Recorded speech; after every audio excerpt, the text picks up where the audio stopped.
Hi friends, ఈరోజు మేమైతే వర్షంలో గోరింటాకు కోయడానికి వెళ్తున్నాము. గోరింటాకు చెట్టు దగ్గరికి నేను మా చిన్నమ్మాయి వర్షంలో గొడుగులు వేసుకొని మరీ వెళ్ళిపోతున్నాము. సరదాగా నవ్వుకుంటూ ఎంజాయ్ చేసుకుంటూ వర్షంలో హ్యాపీగా తడుచుకుంటూ గోరింటాకు చెట్టు దగ్గరికి అయితే వెళ్ళిపోయాను. చూడండి ఎంత పెద్ద గోరింటాకు చెట్టు నిండా ఫుల్ ఆకులతో ఉంది. ఇదంతా దూసేద్దామని అనుకున్నాను కానీ వర్షం అయితే నాకు సహకరించలేదు. అందుకే ఎంతవరకు దూయగలుగుతానో అంతవరకు కోస్తున్నాను అనమాట. నాకు హెల్ప్ చేయడానికి మా అమ్మ కూడా వచ్చింది. ఆషాఢంలో గోరింటాకు పెట్టుకోవాలి కదా, అందుకనే గోరింటాకు చెట్టు దగ్గరికి వచ్చేసాను నేనైతే. మా వీధిలోకి అయితే తీసుకొస్తుంది ఒక ఆవిడ. 20 రూపాయలకైతే కొంచెం ఆకు ఇస్తుంది.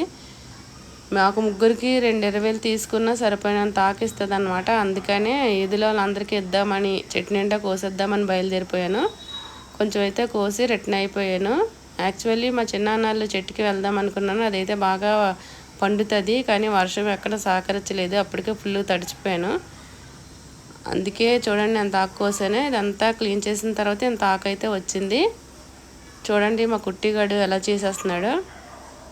అంత ఆకుని మిక్సీ చేసిన తర్వాత ఇంత గోరింటాకు అయితే వచ్చింది. దీంట్లో కొంచెం నిమ్మకాయ పిండిసి శుభ్రం కలిపిన తర్వాత వీధిలో కొంచెం ఇద్దామని, కొంతమందికైనా వచ్చేలాగా ఇద్దామనేసి కలిపేసి ఈ కప్పులో వేసిన తర్వాత కొంచెం కొంతమందికి పనిచేసాను.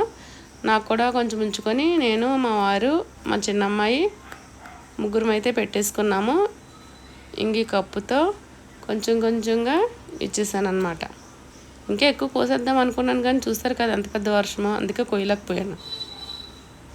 మాకైతే అక్కడ ఎవరు పెట్టుకోరు, ఇక్కడైతే డబ్బులు ఇచ్చి కొనుక్కోవాలి. Okay friends.